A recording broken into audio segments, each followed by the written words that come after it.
안녕하세요. 길에서 만난 하나님 권혁수 목사입니다.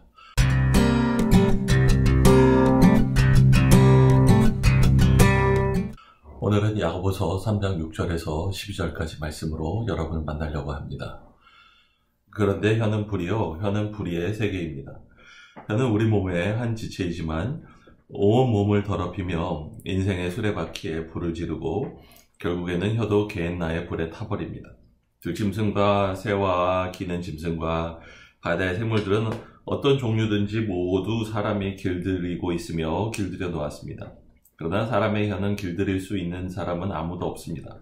혀는 걷잡을 수 없는 악이며 죽음에 이르게 하는 도구로 가득 차 있습니다. 우리는 이 혀로 주님이신 아버지를 찬양하기도 하고 또 이 혀로 하나님의 형상대로 지음을 받은 사람들을 저주하기도 합니다. 또 같은 입에서 찬양도 나오고 저주도 나옵니다. 나의 형제 자매 여러분, 이렇게 해서는 안 됩니다. 샘이 한 구멍에서 단물과 쓴물을 낼 수 있겠습니까? 나의 형제 자매 여러분, 무화과 나무가 올리브 열매를 맺거나 포도나무가 무화과 열매를 맺을 수 있겠습니까? 마찬가지로 짠 샘은 단물을 낼 수 없습니다. 여러분 말 때문에 고생해 보신 적 있으십니까? 저는 사실은 몇 번 있어요. 솔직하게 말하면 많이 있어요. 부부관계에서도 말 잘못해서 문제가 생길 때도 있었고, 그리고 또 사회생활을 하면서도 할 말 못할 말 가리지 못하고 또 감정적으로 말해서 일을 그르치거나 아니면 상처를 주거나 열심히 쌓아 올린 것들이 무너지는 것들을 겪을 때도 있었습니다. 그러면서 다시 한번 말이 얼마나 소중한지에 대해서, 그리고 말이 얼마나 강력한지에 대해서 생각하게 돼요. 일단 오늘 본문에서 말을 불에다가 비유해요. 두 가지를 생각해 봐요. 첫 번째는 말이 갖고 있는 그 힘이에요. 특별히 부정적인 말을 가지고 얘기를 해봅니다. 사람을 죽이는 독과 같다라고 표현하지 않습니까? 말이 손으로 때리는 것보다 더 아파요. 말이 주먹으로 때리는 것보다 더 오래가는 상처를 남겨요. 그리고 어쩔 때는 그 말로 입은 상처가 평생 해결이 안 돼서 원한을 끝까지 가지고 가게 하는 그런 일도 있지 않습니까? 참 깊이 생각하게 됩니다.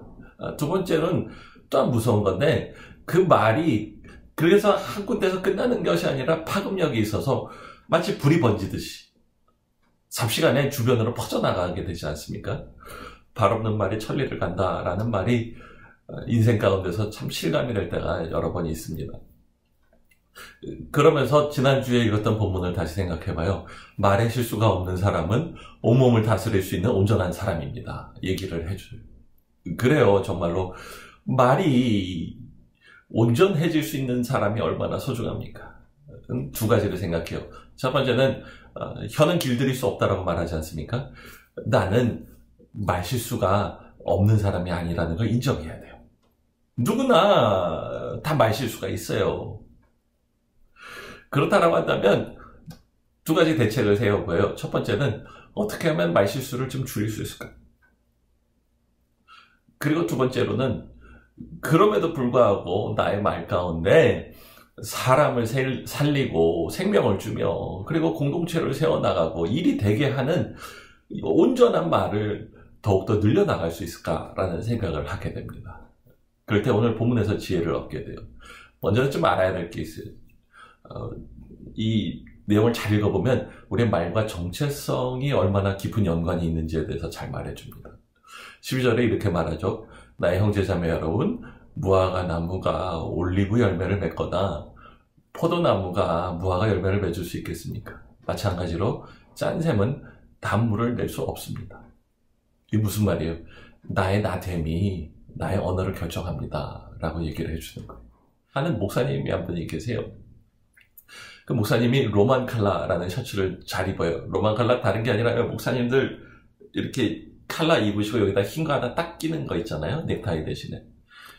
근데 그게 사실은 답답하잖아요. 그리고 사실은 어디를 가든지 사람들이 다 내가 목사인 줄 아니까 이게 말과 행동이 좀 불편하거든요. 그래서 제가 그 목사님께 목사님 그거 답답하지 않으세요? 이러고 여쭤본 적이 있어요. 그런데 그 목사님이 아주 의미심장한 답을 해주세요. 이 셔츠가 나를 지켜줍니다. 얘기하는 거예요. 본인께서 그걸 입고 어디를 가면 사람들이 다 목사인 줄 아는 거예요. 본인도 그걸 아는 거예요. 그래서 의식적이든 무의식적이든 기분이 나빠도 혹은 불편해도 말을 조심하게 되는 거예요. 말 실수가 없어지는 거예요.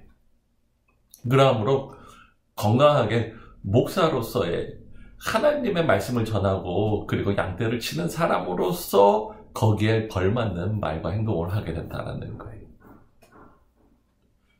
그럴 때 중요합니다. 목사님뿐만 아니라 우리 모두도 내가 누구인지를 정확하게 알고 내가 누구인지를 표현하는 그러한 삶을 살아야 되겠습니다. 오늘 본문에서 예수 믿는 사람을 하나님을 찬양한다라는 표현을 써요. 여러분, 찬양이라는 말을 히브리어로 말하면 바라크라고 말합니다. 한번 따라해 보세요. 바라크. 근데 하나님을 찬양한다, 그것 하나님 바라크한다라는 말인데, 그 바라크라는 말의 뜻을 보면 축복한다라는 말이에요. 우리가 새해 복 많이 받으세요 하는 그런 말처럼 축복한다라는 거예요. 그러니까 하나님을 찬양한다라는 건 하나님을 축복합니다라는 말과 똑같아요. 하나님을 찬양할 때 하나님을 바라크하는 거고요.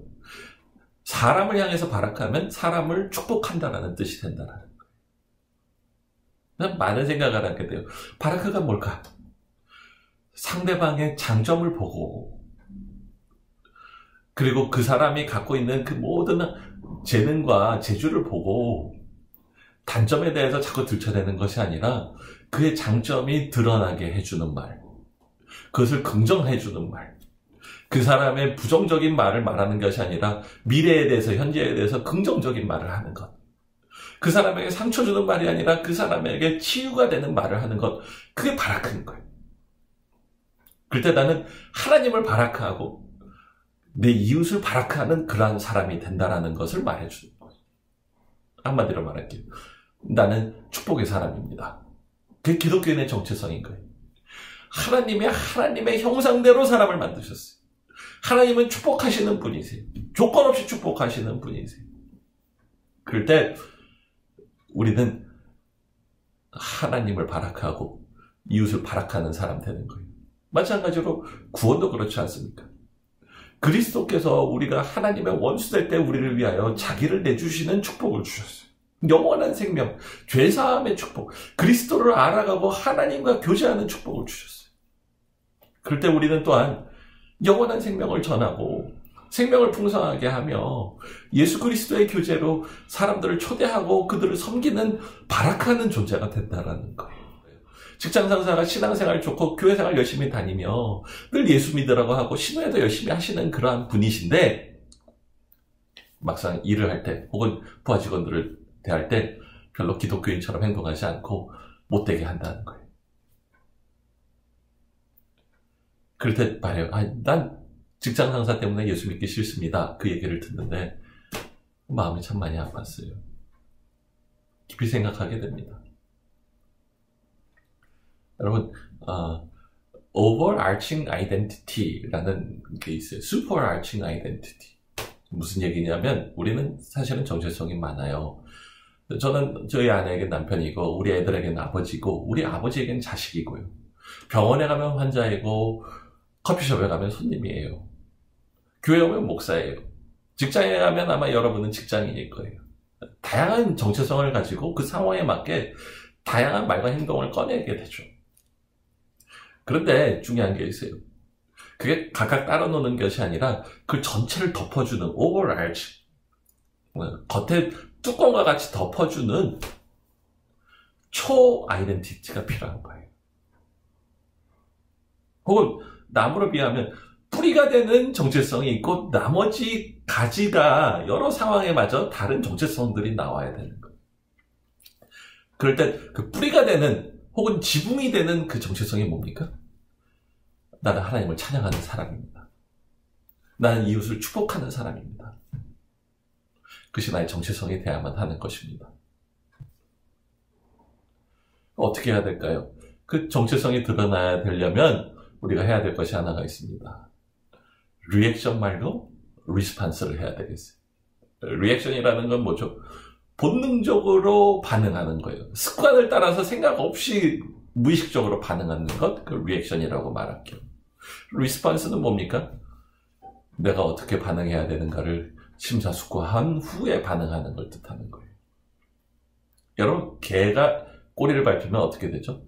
리액션 하죠. 그래서 물어뜯죠. 그죠? 그 밟은 사람 왕 하고 가서 달려듭니다. 그래서 사람은 어떻습니까? 어떤 분 얘기를 들었는데, 지하철을 탔는데 앞에 있는 여자가 하이힐로 자기 신발을 꾹 밟았대. 그냥 아파서 깜짝 놀랐대요. 화가 나는데 내가 거기서 그 사람에게 당신이 그따위로 하면 어떡하나 그러고 화내면 어떻게 되죠? 상대방이 얼마나 무안하겠어요. 그럴 때 상대방을 배려하고 상대방을 축복하기 위한 말을 한 번 더 생각하고 말하는 거예요. 믿는 사람이라고 한다면 응답의 깊이가 달라야 하지 않겠습니까? 그러므로 중요한 게 있어요. 기도가 필요해요. 아까 말한 것처럼 나는 말실수가 많으니 하나님, 이 말에 하나님의 사랑과 생명이 전달되게 해주세요 라고 기도할 필요가 있고요. 또한 무엇이 온전한 예수 믿는 사람의 대답인지를 응답받을 때까지 며칠이고 심사숙고하고 필요하면 금식하면서 기도해야 될 때도 있지 않겠습니까? 무슨 일을 당했다고 그냥 너 죽고 나 죽자 이러고 달려들고 상대방 욕하고 꺾으려고 하고 깎아내리려고 달려드는 것, 그러고 나면 상처와 후회밖에 없잖아요. 그럴 때 오늘 본문에서 두 가지 지혜를 생각합니다. 뭘 생각해야 될까요? 첫 번째는 말의 파급 효과를 생각합니다. 아까 이미 얘기했어요. 말은 불과 같아서 삽시간에 퍼져요. 특별히 다른 사람 뒷담화하는 말은 이게 얼마나 잘 퍼지는지 몰라요. 야, 너만 알자. 너니까 얘기할게. 그러고 말하면 그게 그 두 사람 사이에만 있습니까? 아니에요. 어느새 보면 모든 사람 다 알고 있어요.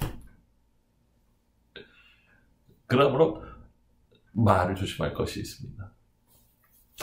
특별히 생각하게 돼요. 요새는 소셜 네트워크나 핸드폰 문자 주고받는 것, 또 유튜브 등을 통해서 얼마나 말이 잘 퍼지고 그것이 그 기록이 남아서 영원히 안 없어진대요. 참 조심해야 되겠어요. 가짜뉴스를 조심해야 될 필요도 있을 것 같습니다. 사실이 아닌 말을 그렇게 자기의 유익과 자신의 목적을 위해 퍼뜨리는 건 참으로 악한 행위입니다. 내 편을 위해서 한다고 하지만, 올바른 목적을 향해서 한다고 하지만 그거 옳지 않은 일이에요. 진실만을 말해야 될 거예요. 또 들으면 그것이 사실인지 아닌지 확인할 필요도 있겠습니다. 더불어서 내가 할 말인지 남이 할 말인지 좀 생각할 필요도 있고요. 하나님께 맡길 것인지 내가 말을 해야 되는지도 좀 심사숙고해야 될 필요가 있지 않겠습니까? 두 번째로는 요 말이 덕이 되는가 생각해 봐야 될 거예요. 본문에 저주라는 말이 나와요. 저주라는 게 뭐죠? 상대방의 가치를 폄하하고 상대방을 끌어내리고 상대방을 꺾고 상대방을 어떻게 하든 넘어뜨리려고 하는 말이에요. 그러기를 바라고 그걸 기뻐한다라는 말이에요. 그게 아니라 우리는 바라크의 사람입니다. 축복하는 사람이 돼야만 되겠습니다. 그렇죠? 세워주고 치유해주고 가치를 높이는 말, 얼마나 중요한지 모르겠어요. 부모가 자녀에게, 직장의 상사가 부하 직원에게, 성도가 성도들 간에, 심지어 내가 경쟁하는 그 경쟁 상대에게도. 야곱은 아버지를 속이고 형을 속이고 아버지의 재산과 형의 장자권을 가로챈 사람이에요. 그야말로 이것은 축복을 받을 만한 사람이 아니고 초조받을 만한 놈이에요. 그래서 형은 죽이려고 하고 결국에 아버지 보호한다고 했지만 자기 집 밖으로 내보낼 수밖에 없는 상황에 가잖아요. 광야에서 외톨이 돼서 혼자 있는 그 사건. 그런데 신기하게 거기에서 하룻밤 머물고 있는 야곱에게 하나님이 나타나서 내가 아브라함과 이삭의 하나님이다 하고 할아버지 아브라함에게 하신 그 축복, 내가 이 땅을 너와 너 자손에게 주고 또 내가 지금 삼촌 집에 갔는데 너를 지켜주고 무사히 돌아올 수 있도록 해주겠다. 내가 너와 함께 하리라 라는 축복을 주세요. 아니, 다른 사람 몰라도 야곱은 축복받을 만한 사람이 아닌데, 하나님 여전히 신실하시게 사랑하시고 그를 축복하시고, 그리고 그 인생 여정을 보면 야곱을 훈계하시면서 축복받을 만한 사람으로 변해가도록 동행해 주시는 하나님의 놀라운 사랑이 있지 않습니까? 하나님은 축복의 하나님이세요. 대상에 의존적이지 않으세요. 그때 우리가 세상에 나가서 사람들을 대할 때 어떻게 해야 되는 겁니까?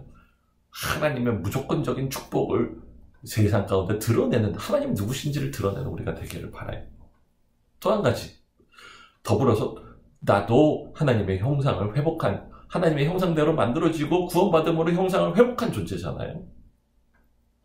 그러니 상대방이 나를 어떻게 하는지에 대해서 의존적인 축복하는 사람 아니라 온전하게 축복으로 가득 차 있는 사람, 심지어 원수도 축복할 수 있는 사람 되기를 원합니다. 기도하겠습니다. 하나님, 온전하게 하나님의 지혜와 진리를 주신 것 감사합니다. 나로 하나님이 축복하도록 창조하시고 축복하도록 구원하셨으니 축복하는 사람 되게 하여 주십시오. 내 입술에 실수가 덜어지게 하시고, 그리고 내 입에 늘 축복이 가득한 사람, 가치를 긍정하고 장래를 긍정하며 열어주고, 그리고 넘어진 사람을 일으키며 상처 입은 자를 치유하는 온전한 말하는 나와 내 가족과 우리 교회와 그리고 이 사회 되기를 간절히 원합니다. 대한민국의 미움과 다툼과 욕설과 저주가 가득합니다. 불신의 말들이 너무나 많습니다. 그들이 다 그리스도의 보혈로 녹아지게 하시고, 이제는 참된 언어로, 긍정의 언어, 축복의 언어로 가득 찬 이 나라 이 사회 되게 하여 주세요. 예수님의 이름으로 기도합니다. 아멘.